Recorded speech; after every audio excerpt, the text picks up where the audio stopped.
I don't know if you guys know, there's been a shift in the content too that we've been posting on the podcast. So I've had a solo episode and we've been posting more interviews we've done because we still have this content, right? We were like, all right, let's post some of this older stuff. And then now you're seeing us, back looking good. The haircut, she got her haircut. We're looking a little bit more rested out here. The swag is back. So this allowed us to get back in alignment with what other things we have to do. Sometimes it's hard. I ain't gonna lie to you. Like I said, the name of this episode is gonna be Life Was Hard. Things changed a lot.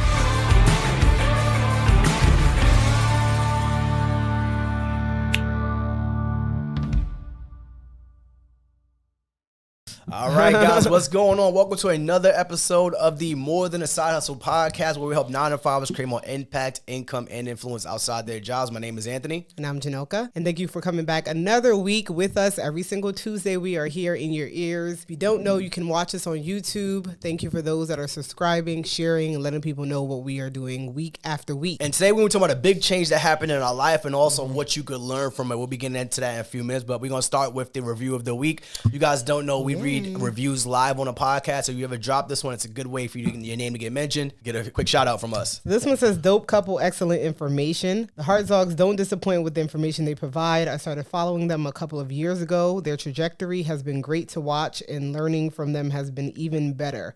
I recommend people follow them on all platforms, which is the Harchimony, by the way. If you're wondering where you can follow us at. So thank you, MB. MB Listens, 37. MB Listens, shout out to you for leaving us that 5-star review. You guys could do the same and we'll read it live.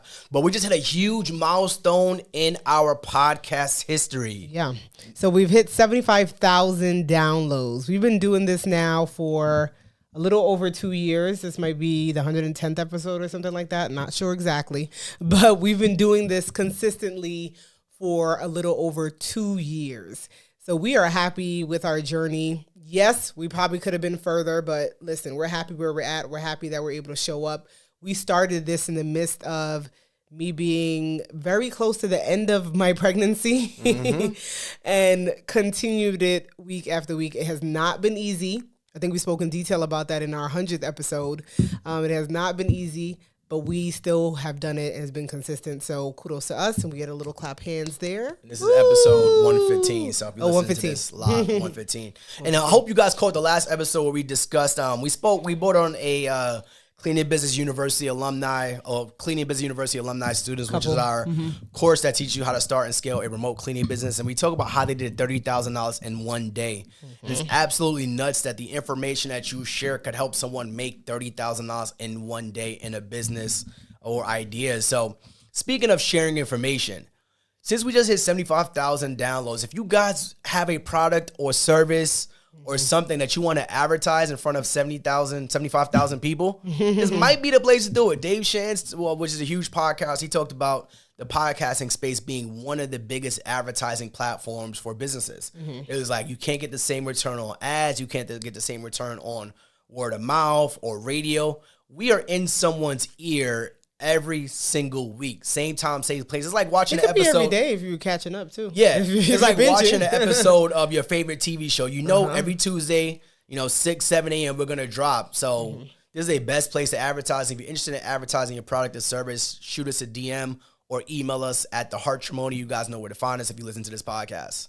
Obviously, it has to make sense, right? We're not going to just be selling cars. But listen. You never know. The bag may be good enough to say. And it's not even about the bag. We know people need cars. And if there's an alignment here and you have a car dealership, it just has to make sense. Reach out. Listen, we're talking about everything. So it has to make sense. So yes, we wanted to start with that. And thank you guys that do show up and leave comments and share and leave us the reviews that we asked for. All of the above. Thank you very much. It makes it even better for us to show up week after week. But we wanted to get into today something a little different. We talk about family a lot, and there was a change in our life, so we're like, we might as well share it with you. A huge change. Before we get into that change, now you may say, I don't have a family, or I don't have any kids or a wife or a spouse. You know somebody. We always talk about our journey, which is super important, and we're super transparent about, where we are and where we're going. And you'll be able to look back on this, whether you are at that stage or whether you're not there now. You might say, oh, Now I understand what they were talking about, because we want to prepare you guys for everything that we are going through so that you guys can know what to expect. And even if you don't know what to expect, you'll learn along the way just like us. Yeah, our biggest thing is like we always can take you to where we've been, right? So I can't speak off of a teenager because we don't have a teenager, but we about to have a 2-year-old, so I can speak off of that experience the past 2 years. But at the top of the year, we went separate ways with our nanny. Loved our nanny, been with us since our daughter was 3 months old. So definitely in the family, flew with us to New York for her birthday, everything in the family. And the separation was no issues at all, right? But it left us with a choice of figuring out, do we get another nanny or do we now put our daughter into school? Which has been an ongoing discussion for us when she turned 1.5, so on and so forth. It's been like, okay, once she turned 1, let's put her in school. Mm-hmm. That passed. We kept pushing it back. Our thought was that she's getting individual attention that she won't get in school, understandably so. And our nanny spoke Spanish, which is important for us to make sure our daughter speaks Spanish. And she was still doing activities, right? She has gymnastics, swimming, and music class. And she's doing social events, so she's around other people, because I know that's a big thing for everyone. What about the socialization?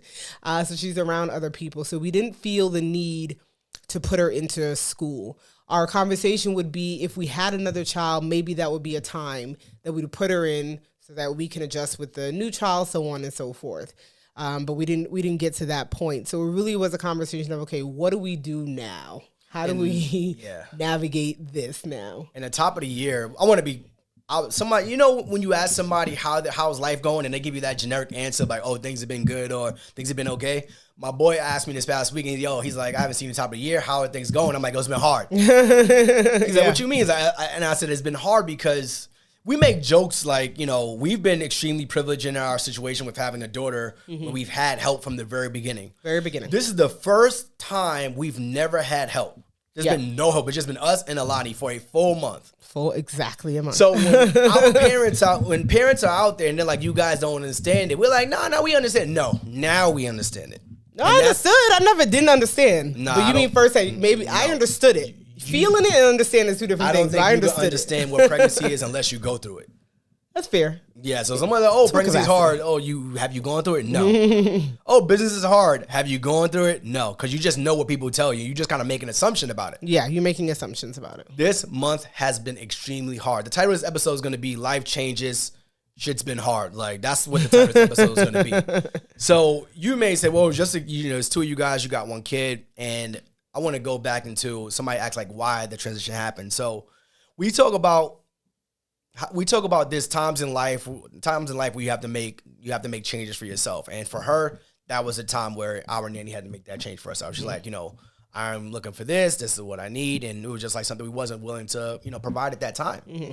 We can still connect, weekends, holiday, whatever else we could, in whatever way we could help. Yeah. But where we are and where you want to be, we just can't bridge that for you. Right. And we decided to, cut amicably. So top of the year, we said, it's just going to be Alani and us. We have to figure this out. We understood that we were saying 3 weeks, it turned into a month, an extra week, but that extra week counts. But we understood that it would be difficult during that time of just us, right? So if you didn't know, I am still at my 9 to 5. Anthony is a full-time entrepreneur, but we still have tons of obligations, tons of meetings that I have at work. And then, of course, with our businesses, right? And things that are happening. We have people that work for us. So it doesn't stop. And I know some people don't really grasp, like, what are you doing with entrepreneurship? But there's meetings, there's things that he needs to accomplish, I need to accomplish with the business. And then I still have my 9 to 5. And then we have Alani trying to keep a schedule for her as well while she's transitioning. One thing for us that we kept going back and forth was like, kids are very resilient. So they are able to navigate. One, they forget things, but just able to navigate and roll with it. So a lot of times we put pressure on ourselves of like, I'm not doing this, but maybe you're doing it in a different way. So that was something that we had to adjust to.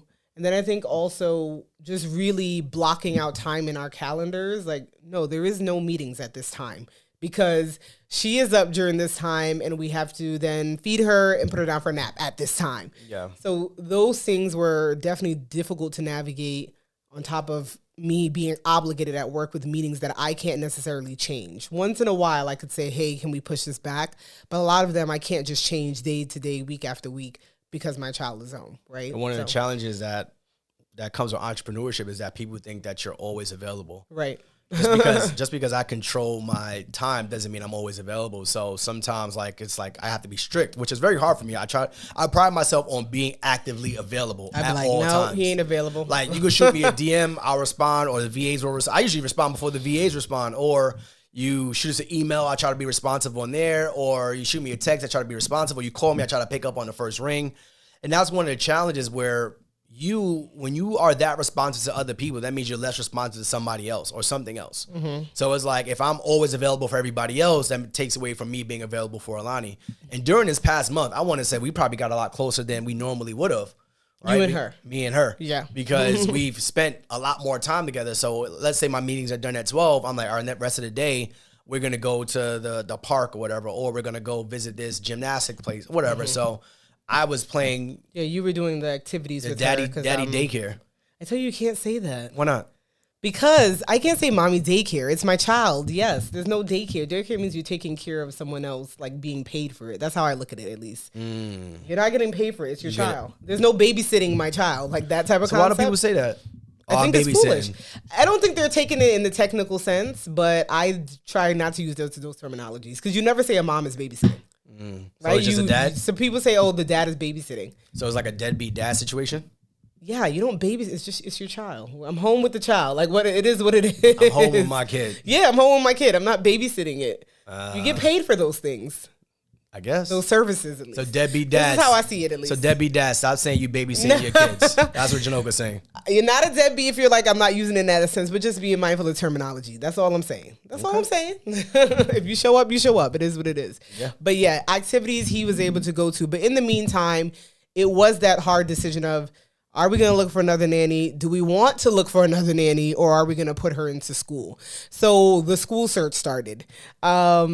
Something like I mentioned that's big for us is her speaking Spanish. So a school that has Spanish immersion, that brings our window smaller and smaller. I just want to make this. What's Spanish immersion? Spanish immersion means that in the classroom, that's all they speak is Spanish. I tend to see Spanish immersion and Mandarin immersion are at some schools, they'll offer those services. So that means that's the only language they speak in that classroom. Maybe twice a week they may get English, right? So that's what we want because we know that we will speak English with her. She needs to continue to learn the Spanish, especially as her vocabulary continues to expand. Why was that important? That's important because I don't speak Spanish. My family is from Panama. All of my cousins, all of my uncles, everyone speaks Spanish fluently and English, and I do not. I only understand it. So I don't speak enough to teach it to her at all. So we want to make sure that she knows the language and is fluent. I don't care if we don't understand what she's saying. That's fine with me. But that's why that's so important for us. So family, I'm like, speak Spanish to her. Like everybody needs to just be speaking Spanish to her, which she understands. So she's at a good place, but we have to make sure she continues with that. And that was really important for us. So not many schools offer that. I want to be clear about that. Yeah. Then during the time that we started to look, a lot of the schools were closed due to the holiday season. So they were closed out until January 2nd or January 9th. So that was another 2 weeks that she would just be home because we couldn't even visit certain schools that we were interested in. The search of looking through reviews and looking at their website and diversity is another big thing. So I want to put this in a tangible way where, because the way we use our businesses is the same way we kind of have the same process for looking for a nanny or looking for a school or a daycare. It's the same exact process when we're looking for contractors for our cleaning business, or whether looking for a nanny, we're looking for a daycare, looking for a babysitter. And it all comes down to a few steps. And I want to give the people tangible ideas for this. So, okay. So, go ahead. Do you want me to name the first step thing that I did before we went into a classroom? Yeah. Into a school? I want to give them a breakdown because I think a lot of this stuff translates across many things. And it's not just for, you may be thinking, oh, I don't have any kids, but the same process that we use for this, the same process we use for our businesses, our teams, our members, contract, everything. So I want to give them that tangible breakdown. Which is important, I think. The first thing that I would look at is, I would just search daycares in my area, right? I would literally just put that in, and I would start to look at reviews of the school. Then I will also go on their website, see what information I could provide there. Many of the schools do not provide pricing on their website. That's just, some of them do, but most of them do not, and I understood that. Some of them share.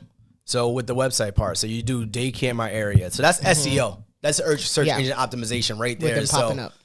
If you're in a certain area and you type in daycare in my area, based on your search engine optimization, how you rank on Google is where your website is going to rank. Yeah. So more than likely, we're not going to the second, third, fourth, fifth pages. I don't need to go that far because so many show up before. So many show up. So if you are a local service business, now we get into the business side of things. If you're a local service business and you, let's say lawn care, you type in lawn care in my area, the first ones that are going to pop up are the first ones you're going to click, the first ones you're going to check out. So that's search engine optimization. Now, there are some things you could do to kind of beat that process, whether it's blogs, whether it's backlinks. You could go into all that. We talk about that stuff at Cleaning Business University, where we teach you how to start and scale a remote cleaning business without cleaning in houses. So daycare in my area would be the first step, and then now going to their website. So you said there's a few things you're looking for in their websites. Yeah, so also it depends. We were looking for Montessori type schools. It wasn't a must-have, but it was something that we were interested in. So that may narrow down your search, the type of school that you're looking for, if you care about that. What's a Montessori? Montessori is a type of learning, basically on them operating independently and people kind of encouraging them that way versus you just telling them what to do. So that's for my people. That's a quick check. You can Google it, but I'm gonna give you guys a breakdown. When I first heard the term Montessori and they started breaking it down, I was like, this is gentrified schooling. So if you come from the hood, Montessori is Maria Montessori is the name of the Montessori is exactly when your parents were working full hours. You go home, you have to figure all this stuff out by yourself. And you're doing stuff that you shouldn't be doing by yourself at a certain age. So when you're about 8 years old, you probably shouldn't be taking a bus or the train by yourself. In New York, that's Montessori. That's Montessori learning. You get home, you cooking dinner on the stove. That's Montessori learning. You're literally using the stove. You're using a knife that you probably shouldn't be using. No, but they give them a safe knife. They're cutting apples. The difference is it's in a guided environment where it's less likely to get hurt. But Montessori schooling is essentially gentrified schooling where you didn't have the money growing up and you had to figure this stuff out alone. But it's good because this is more for New York because we're from New York. But I learned a lot of skills and tools that I use later on in life that the people who didn't have that same upbringing was a little bit more, I don't want to say sheltered, but maybe Montessori gives you a lot more freedom to kind of roam and figure things out alone. Right. Yeah, but obviously a teacher's in the classroom. In a guided environment. Like you don't know what you're doing at all. But yeah. So that was another part of it. But so you're making your own bed. You're pulling your bed out on the floor. You're sleeping on the floor too. You're not sleeping on the floor. Let these people do their own research. But so yeah, I would check the website. A big thing for me would be diversity. If they shared their director and instructors information. Not all of them share that on the website, but a lot of them do. So I was like, okay, let's see who's the instructors there. That would be important.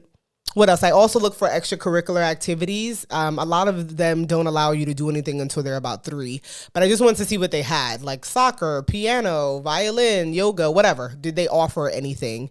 Even though it's an additional fee, that was important. But otherwise, they're pretty much standard in, they include lunch or this is the structure, so on and so forth. So we had done a search when she was 1 year old originally. So we had an idea of what we were looking for going in again this time. So we didn't visit the schools that we didn't like last time. So this time around, I think we visited about 8 schools or 6 to 8 schools. So we got the knowing what you're looking for.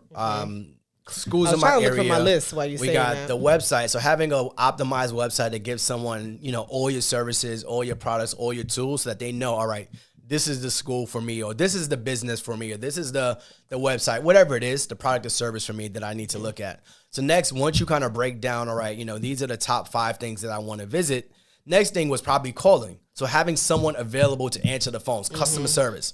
There were times we were calling schools and we were like, oh, is there even anyone at the front desk?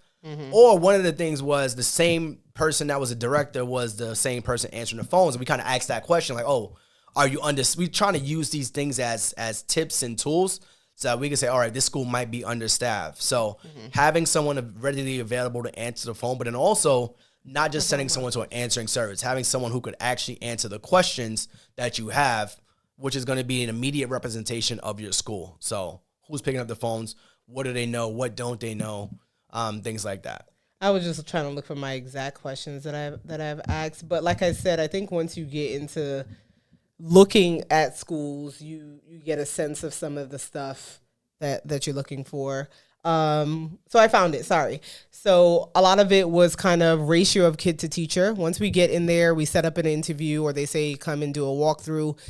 The walkthroughs, like I say, I think it becomes pretty monotonous. But this time around, we were looking at 6 schools, And so ratio of kid to teacher is important. Some of them, I think like Texas law allows them to go up to about 22 to 24 kids in a classroom.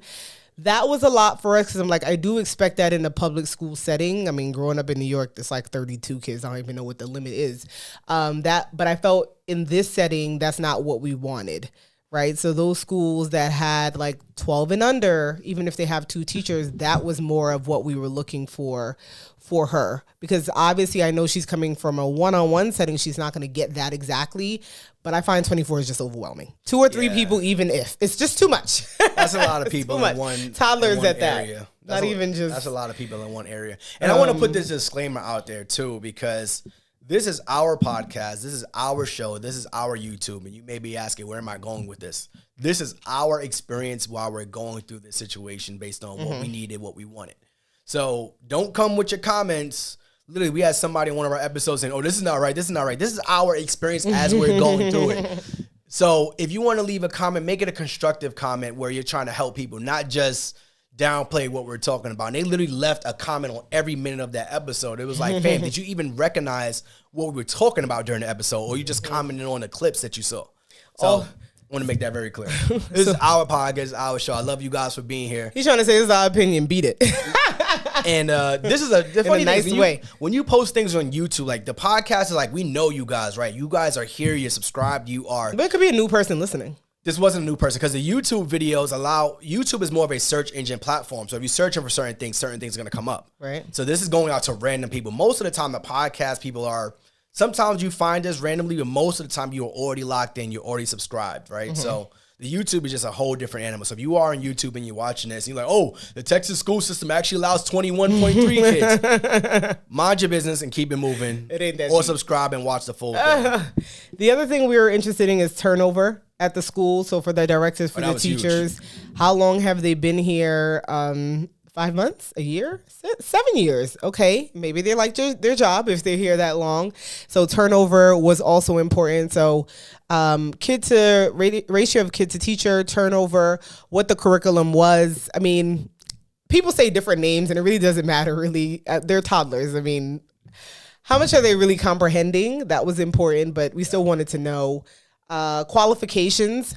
So some of the Montessori's, another thing that people kind of have an issue with Montessori schools is any place can just put that name. It's not like an accreditation kind of following them behind them. However, I was aware of what some of the teachers should have if they are really a Montessori school. So it's like AMI, was it? Yeah, AMI or AMS certified. So I would ask if any of the teachers had those certifications if you are saying this is a Montessori school or if someone in the classroom does, because many of them have like a lead teacher and then someone else. If any of those are, they're working on it. So that was important. And then just standard like policies of how do you handle if the child does something wrong? What do you do if they get hurt? Those type of things, along with many other things I'm not mentioning that is pretty standard across the board. So it was a process of like, because there's 2 of us, we both have to see how we feel about it. Like I'm big on gut feelings. So that was something, how do you feel about this place once we visited?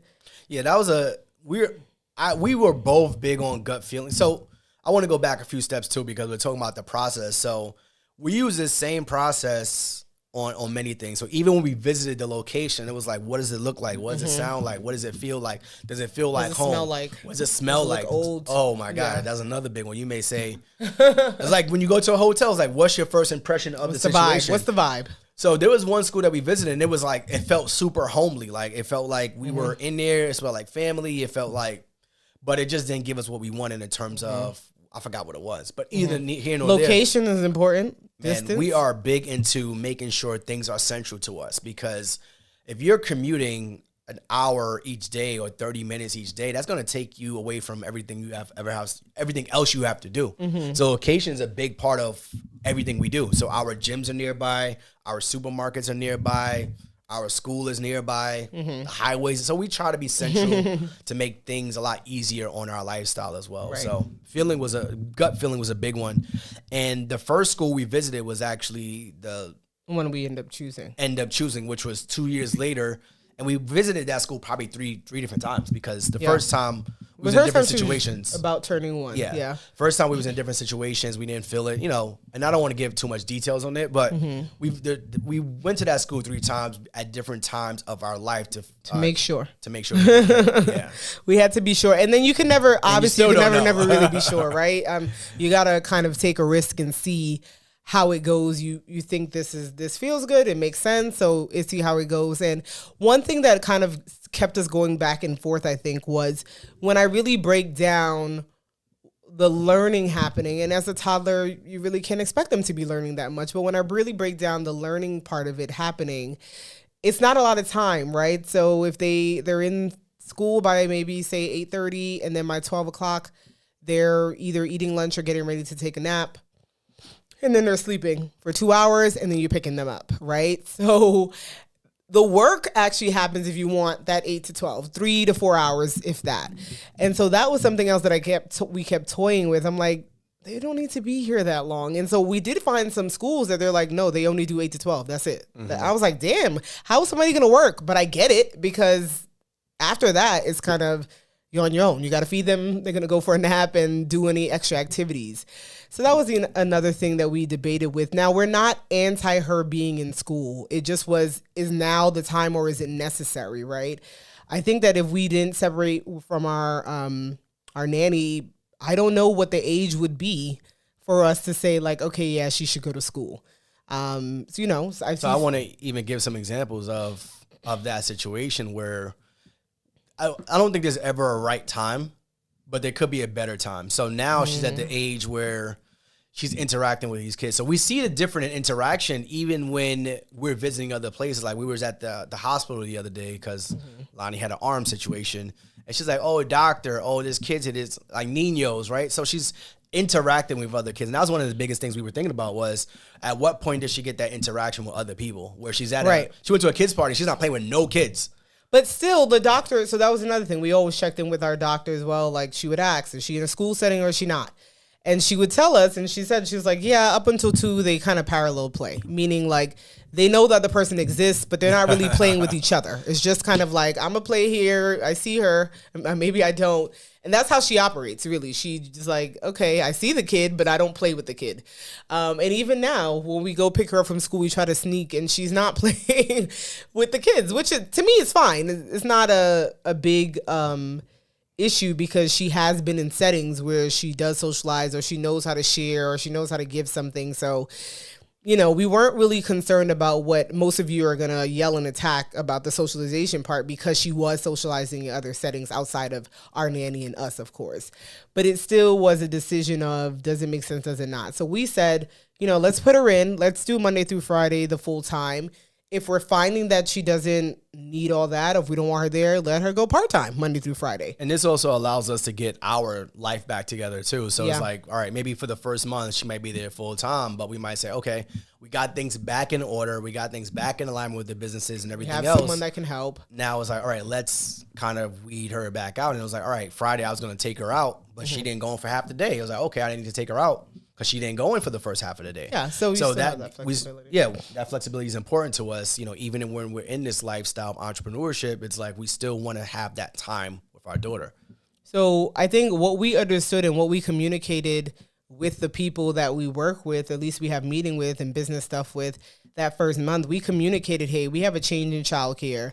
This is what we can do in regards to time. This is what we can do in regards to hour-long meetings, 30-minute long meetings, when we can have these meetings, so on and so forth. That was made very clear, because for us, the business had to go on, but priorities take a shift. And that was important. That's something that we had to keep reiterating and reminding each other. Like, yes, I know you usually go to the gym at this time. However, right now, it's not possible. Not that you can't go, but you just can't go this regular time that you usually go, because this is happening. So that was a big shift for us, but we're finally feeling like we're back on track and making strides and focused back on the goals because when we made the goals, we didn't have this in mind. So sometimes your goals are going to shift. To take a little shift in January. So the thing about goals, remember I did so that's why you've also, I don't know if you guys know, there's been a shift in the content too that we've been posting on the podcast. So I've had a solo episode and we've been posting more